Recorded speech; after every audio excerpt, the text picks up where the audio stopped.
Everyone, कैसे हैं आप लोग। आई होप डेट आप लोग अच्छे होंगे। इस क्लास में हम लोग भूगोल की सीरीज को आगे बढ़ाते हैं। लघु सौरमंडलीय पिंडों के बारे में हम लोग इस क्लास में अध्ययन करेंगे। सबसे पहले हम लोग अध्ययन करेंगे क्षुद्र ग्रह, यानी क्षुद्र ग्रह जो होते हैं वो किसे कहते हैं। मंगल और बृहस्पति ग्रह की कक्षाओं के बीच कुछ छोटे छोटे आकाशीय पिंड हैं जो सूर्य की परिक्रमा कर रहे हैं, उसे क्षुद्र ग्रह कहते हैं। खगोल शास्त्रियों के अनुसार ग्रहों के विस्फोट के फलस्वरूप टूटे टुकड़ों से क्षुद्र ग्रहों का निर्माण हुआ है। क्षुद्र ग्रह जब पृथ्वी से टकराता है तो पृथ्वी के पृष्ठ पर विशालगढ़ लोनार झील महाराष्ट्र बनता है। फोरवेस्टा एकमात्र क्षुद्र ग्रह है जिसे नंगी आंखों से देखा जा सकता है।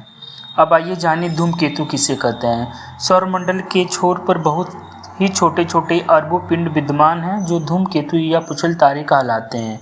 यह गैस एवं धूल का संग्रह है जो आकाश में लंबी चमकदार पूंछ सहित प्रकाश के चमकीले गोले के रूप में दिखाई देते हैं।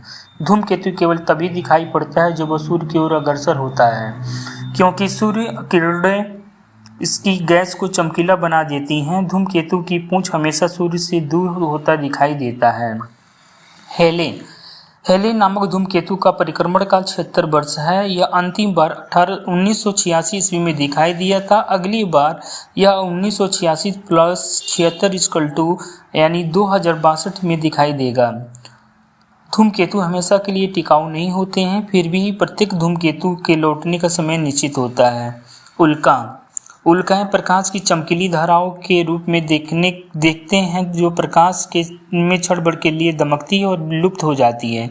उल्काएं क्षुद्र ग्रहों के टुकड़े तथा धूमकेतु द्वारा पीछे छोड़े गए धूल के कण होते हैं। अब आइए पढ़ते हैं पृथ्वी और उसका सौरिक संबंध। प्रकाश चक्र वैसी काल्पनिक रेखा जो पृथ्वी के प्रकाशित और अप्रकाशित भाग को बांटती है। पृथ्वी की 2 गतियाँ होती हैं, घूर्णन गति या दैनिक गति। पृथ्वी सदैव अपनी अक्ष पर पश्चिम से पूर्व घूमती रहती है, जिसे पृथ्वी का घूर्णन या परिभ्रमण कहते हैं। इसके कारण दिन व रात होते हैं, अतः इस गति को दैनिक गति भी कहते हैं। परिक्रमण यह वार्षिक गति। पृथ्वी अपनी अक्ष पर घूमने के साथ साथ सूर्य के चारों ओर एक दीर्घवृत्तीय मार्ग पर परिक्रमा करती है, जिसे परिक्रमण या वार्षिक गति कहते हैं। पृथ्वी को सूर्य की एक परिक्रमा पूरा करने में 365 दिन 6 घंटे का समय लगता है। नक्षत्र दिवस एक मध्य रेखा के ऊपर किसी निश्चित नक्षत्र के उत्तरोत्तर 2 बार गुजरने के बीच की अवधि को नक्षत्र दिवस कहते हैं। यह 23 घंटे व 56 सेकंड की अवधि का होता है। सौर दिवस जब सूर्य को गतिहीन मानकर पृथ्वी द्वारा उसके परिक्रमण की गणना दिवसों के रूप में की जाती है, तब सौर दिवस ज्ञात होता है। इसकी अवधि पूरे 24 घंटे होती है। नोट: अपने परिक्रमा पथ में पृथ्वी सूर्य के चारों ओर 29.8 किलोमीटर प्रति सेकंड के वेग से चक्कर लगाती है। अब आइए जानिए उपसौर।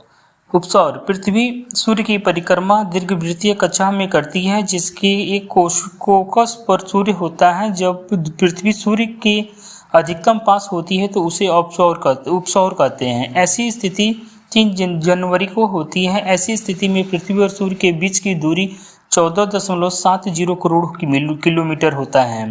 अपसौर पृथ्वी जब सूर्य से अधिकतम दूरी पर होती है तो उसे अपसौर कहते हैं। ऐसी स्थिति 4 जुलाई को होती है।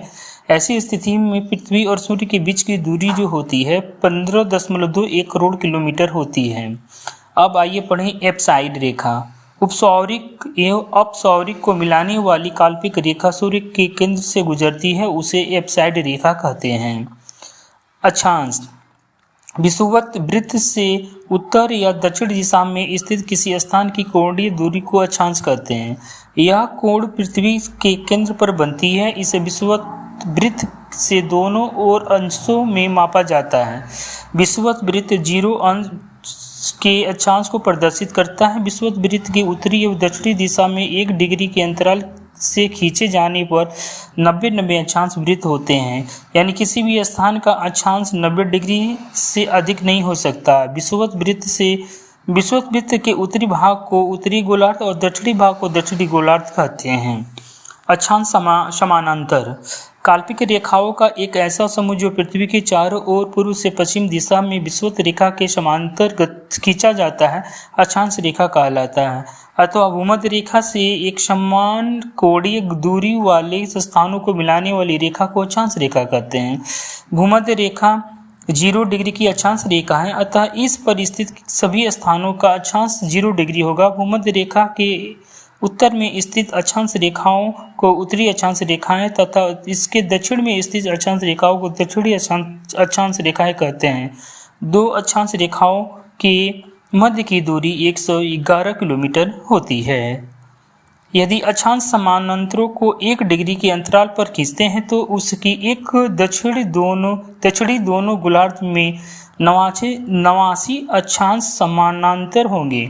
इस प्रकार विषुवत वृत्त को लेकर अक्षांश समानांतरों की कुल संख्या 179 होगी।